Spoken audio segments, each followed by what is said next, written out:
और इस समय हमारे साथ एक्सक्लूसिवली बातचीत करने के लिए मौजूद हैं बाबा बागेश्वर। अभी एक कंट्रोवर्सी हुई है रणवीर अलावादिया को लेकर और समय रैना को लेकर। इन दोनों पे आरोप है कि इन्होंने भारतीय संस्कृति को रौंद दिया है। माँ बाप जिन्हें हम ईश्वर का पर्यायवाची मानते हैं, ईश्वर का रूप मानते हैं, उनको लेकर भद्दी और गंदी बात की गई है। क्या कहना चाहते हैं आप? हमने उसमें अपनी प्रतिक्रिया पूर्ववत दी है और पुनः हमारा यही कहना है कि आप कुछ भी करो बहुत अच्छा है, पर जिंदगी में ऐसा कुछ मत बोलो जो हमारी सनातन संस्कृति, भारतीय संस्कृति, भारत के युवाओं का भविष्य गर्त में पहुंचे और दूषित हो गए। दूषित पद्धति व्यक्ति मानसिकता का व्यक्ति पूरे समाज को गंदा कर देगा। उनके द्वारा कहा हुआ शब्द कई युवाओं के विचारों को दूषित कर देगा और हमें लगता है इसे मानसिक कुपोषण कहा जा सकता है। ये मानसिक कुपोषण के शिकार हैं जो इस प्रकार के विचारों को समाज में, आपके अंदर विचार होना एक अलग है, दूषित विचार आते जाते रहते हैं, लेकिन उसको समाज में प्रस्तुत करना एक अलग विषय है, वो भी इतने सम्मानीय प्लेटफॉर्म, यूट्यूब चैनल या किसी भी विषय से। तो हमें लगता है कि इस पर सरकार को बहुत कड़ी कार्रवाई करनी चाहिए। जब आपने ये शब्द सुने, जब आपने ये शब्द सुने तो आपका पहला विचार मन में क्या आया?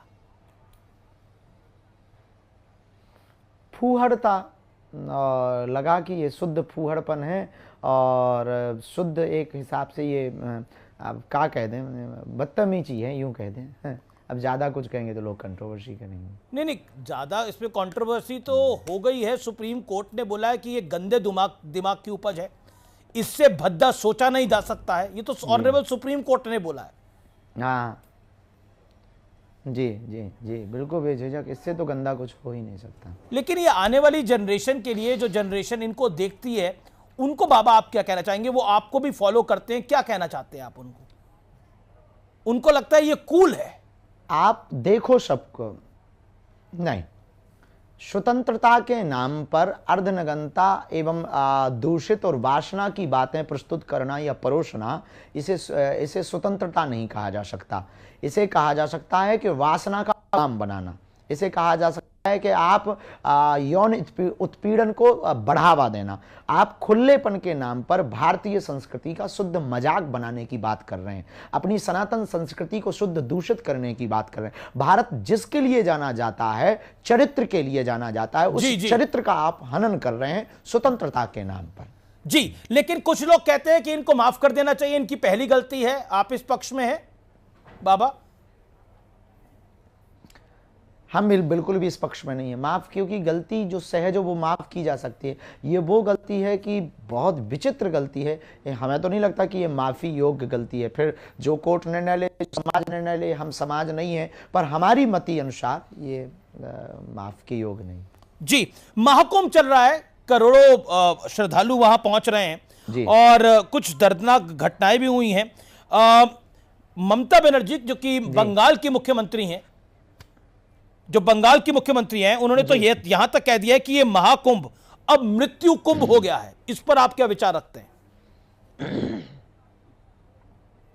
ये बयान हमको तो नहीं लगता कि उत्तम है, क्योंकि महाकुंभ मृत्यु कुंभ नहीं है, मोक्ष कुंभ है। महाकुंभ सबको सतमार्ग पर ले जाने का है, सनातन संस्कृति के प्रचार प्रसार का है। हाँ, जो घटना हुई है वो बहुत दुखित है, इसमें कोई संदेह नहीं। उस कारण से हृदय में पीड़ा है, सबके मन में क्षोभ है और कहीं ना कहीं लापरवाही तो हुई है। लापरवाही के कारण ये घटना हुई है, तो उस पर कार्यवाही हो, उस पर विचार हो। लेकिन महाकुंभ को मृत्यु कुंभ कहना ये दर्शाता है कि आप शुद्ध सनातन विरोधी हैं। लालू यादव कह रहे हैं कि फालतू है महाकुंभ। क्या महाकुंभ जैसी चीज फालतू हो सकती है जिसमें करोड़ों श्रद्धालु जा रहे हैं? नेताओं के बयान पर हमें टिप्पणी तो नहीं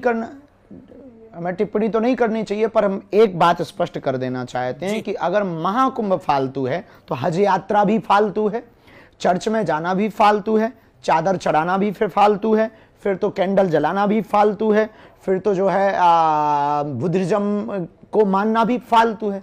इस देश में फिर तो माता पिता को माँ बाप कहना भी फालतू है। वो हमारी आस्था का प्रतीक है, जहां करोड़ों लोग जा रहे हैं, वो फालतू नहीं है। लेकिन मेरा फिर सीधा सवाल है, महाकुंभ और सनातन को टारगेट क्यों किया जाता है? पहले बोला गया कि सनातन HIV एड्स है, फिर कहा गया कि महाकुंभ फालतू है, फिर कहा गया कि महाकुंभ मृत्यु कुंभ है। सनातन ही टारगेट क्यों? आपको क्या लगता है? क्योंकि सनातन के कुछ लोग बुजदिल हैं, वो जवाब नहीं देते हैं, चुप रहते हैं, जिस कारण से इनके बोलने की बातों में बड़बोलापन लगातार बढ़ता ही जा रहा है। इसलिए हम इस देश को हिंदू राष्ट्र चाहते हैं, ताकि आप कायदे में बोलेंगे, कायदे में रहेंगे तो फायदे में रहेंगे। एक सवाल, एक कंट्रोवर्सी, जब महाकुंभ में हादसा हुआ, दर्दनाक हादसा हुआ, आपने एक बयान दिया कि मोक्ष मिल गया है, उसको लेके कंट्रोवर्सी हो गई और कहा गया कि ये बयान बाबा बागेश्वर को नहीं देना चाहिए था। क्या कहना चाहते हैं आप? आपसे भी त्रुटि हुई थी तब? सफाई देने के पहले खेद व्यक्त करते हैं। दूसरी बात, हमारा मंतव्य बिल्कुल भी ऐसा नहीं था। अब उस वक्त सिचुएशन ऐसी थी कि घटना हो चुकी थी, सामने ही पूरा भयावह स्थिति थी, मंजर विचित्र था, छोटे छोटे बच्चे रो रहे थे, हमारे अंदर भी फीलिंग है हम, और वो पूरा कार्यक्रम श्रद्धांजलि समारोह था। अब ये तो हम कह नहीं सकते कि ठीक मर गए, क्या कहते, तो कुछ ना कुछ डांडस तो बनाना पड़ेगा ना परिवार को। पर हमारी बात को दूसरे भाव में ले लिया, भाव का अर्थ अनर्थ कर दिया है लोगों ने। ममता कुलकर्णी को लेकर एक विवाद हुआ, किन्नर अखाड़े को लेकर आपने भी बोला कि यह सही नहीं है। अब दोबारा उनको महामंडलेश्वर की नियुक्ति उनकी हो गई है। क्या कहना चाहते हैं इस विवाद पर, ममता कुलकर्णी वाले मामले पर? एक बॉलीवुड की हीरोइन है, सबको सम्मान से काम करने का अधिकार है, लेकिन महामंडलेश्वर की पदवी सवालों में आ जाती है कई बार। थोड़ा सा तो लगता है कि पदवी प्रभाव से नहीं होनी चाहिए, साधु स्वभाव से होना चाहिए। फिर भगवान, हमारे देश में आचार्य हैं, शंकराचार्य हैं, वो जो निर्णय लेंगे वो उचित लेंगे, उनके निर्णयों पर हम किंतु परंतु नहीं कर सकते। जी, अब मैंने देखा आपके कार्यक्रम के अंदर आपकी जो पदयात्रा चल रही थी उसमें संजय दत्त जैसा सुपरस्टार सड़क पर बैठ गया था। तो बॉलीवुड पर आपको गुस्सा भी आता है, लेकिन बॉलीवुड आप वाले आपसे आशीर्वाद लेने भी आते हैं। मैंने बड़े बड़े स्टार्स को आपके पास आते हुए देखा आशीर्वाद लेने के लिए। नहीं, हमारे हर रास्ते में दोनों पक्ष हैं। हम सत्य को सत्य और असत्य को असत्य बोलते हैं। जो गलत है उसे वो हमारा भी क्यों ना कोई, हमें गाली इस देश में इसलिए मिलती है, हमारी कंट्रोवर्सी इसलिए होती है क्योंकि हम मुंह पर और बेबाक और जो रियल है वो बोल देते हैं।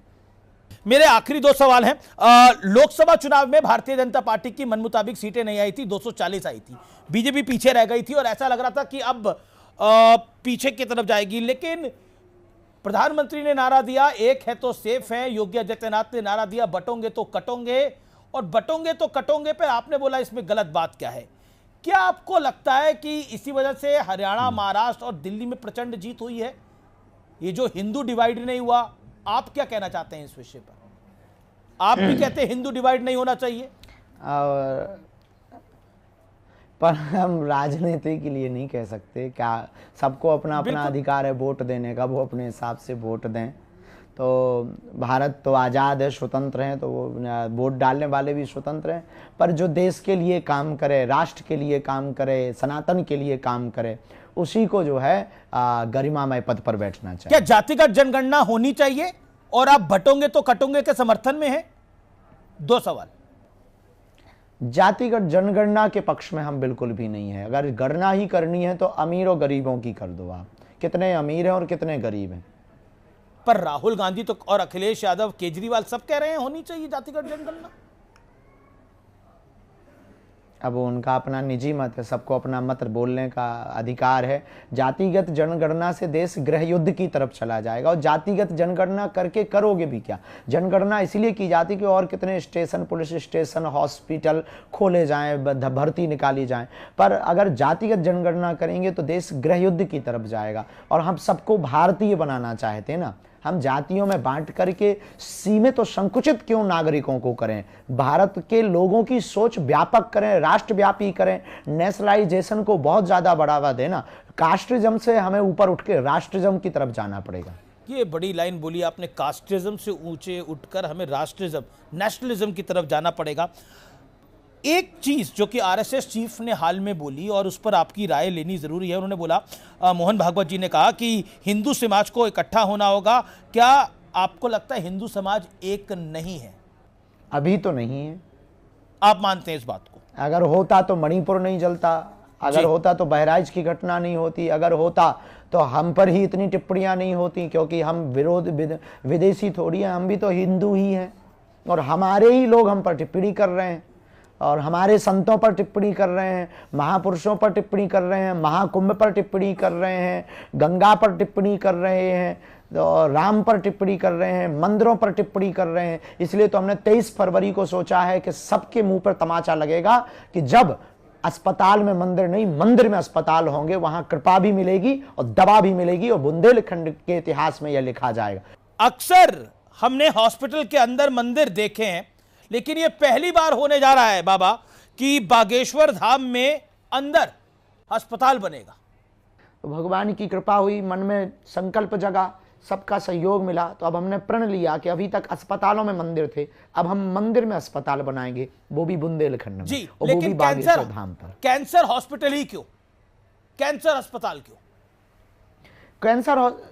कैंसर हॉस्पिटल क्योंकि हमारे यहाँ आदिवासी ट्राइबल क्षेत्र बहुत ज़्यादा हैं और वर्तमान में कैंसर सबसे ज़्यादा फैलने वाला एक भयंकर रोग हो गया, जो समस्त लोगों के लिए, एक तो उसका इलाज महंगा है, उसका इलाज बहुत रेयर है और वो बहुत कॉस्टली भी है, और बड़े बड़े हॉस्पिटलों में, कैंसर के हॉस्पिटलों लंबी कतारें, लंबी लाइन, जिस कारण से बहुत ज़्यादा दिक्कत होती है। तो हमने सोचा कि अपने ही क्षेत्र में ये 17-18 जिलों के लिए एक सुविधा हो सके।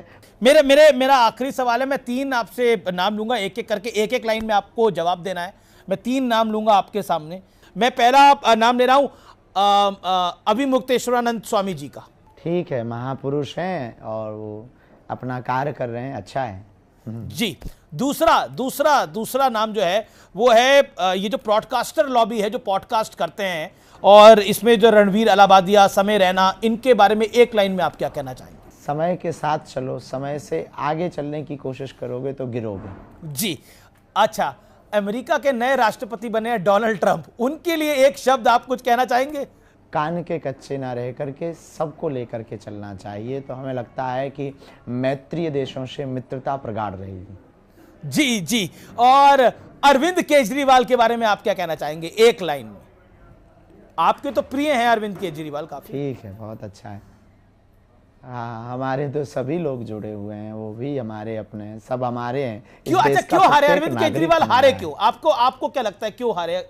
अगर विश्लेषण करें तो क्यों हारे आपको? लाइन हमको नहीं पता, ये दिल्ली की जनता बताएगी। ये दिल्ली, आपको क्या लगता है? आपके तो भक्त बहुत है दिल्ली के अंदर, क्यों लगता है आपको? हमको नहीं पता भैया, दिल्ली के लोग बताएंगे, अब कुछ ना कारण तो हुआ होगा। मेरा प्रश्न ये है कि दिल्ली के मुख्यमंत्री को 2 काम कौन से करने चाहिए? बाबा बागेश्वर का आदेश क्या है दिल्ली के मुख्यमंत्री के लिए? हम आदेश तो नहीं दे सकते हैं क्योंकि हम कोर्ट नहीं है, पर हम सलाह दे सकते हैं। क्या सलाह है? यमुना जी साफ हो जाएं, वो सर्वविदित ही है जी। दूसरा, रिहायशी इलाकों का कचरा और ड्रेनेज सिस्टम ठीक हो जाए ताकि दिल्ली बहुत साफ स्वच्छ लगे।